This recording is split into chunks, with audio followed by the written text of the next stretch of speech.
A town in northwestern Kansas and its law enforcement are mourning as a sheriff deputy of the area was laid to rest earlier today. Local 4's Jartavius Edmonds spoke with the fallen deputy's colleagues and the community he served. Here's the details. Deputies of Phillips County Sheriff's Office line up as the United States honor flag for 30-year-old Under Sheriff Brandon Gaede of Phillips County Sheriff's Office comes out of the Huck Boyd Community Center in Phillipsburg, Kansas. More than 100 law enforcement agencies in the surrounding areas of Phillipsburg, including a few Nebraska agencies, making the drive on to show their respect to Sheriff Deputy Gaede. I would like us all to take a moment to remember him as we loved him.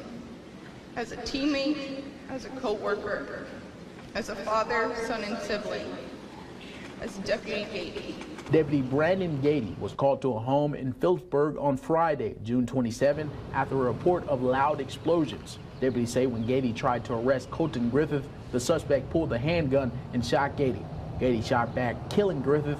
Gaede died of gunshot wounds a short time later at the Phillipsburg hospital. The hurt that we will all learn to live with and never forget, for all that we love deeply becomes a part of us.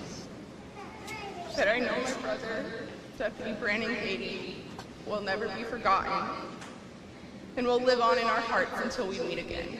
Colleagues of Deputy Gaede described him as more than just a deputy. He was a part of the community. He took his opportunity and power as a deputy and would go to daycares, visit people. He's visited his kids in school.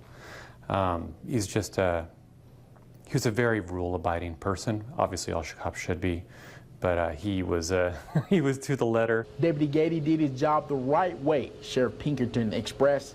Even some of the people he arrested before attended his funeral, he says.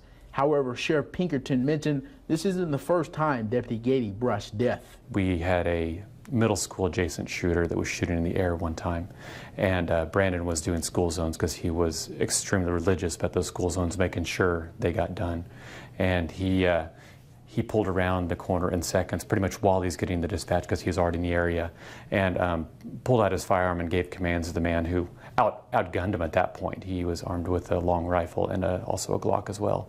And Brandon saved the day then too. Adding, nobody knows their merits until the last seconds of life. Ultimately, we're proud of him as a deputy and everything he has done for this community. I didn't know Sheriff Deputy Gaede that well, but from all I've been hearing, he was a person that he was open about everything. I mean, you could go to him, you could talk to him.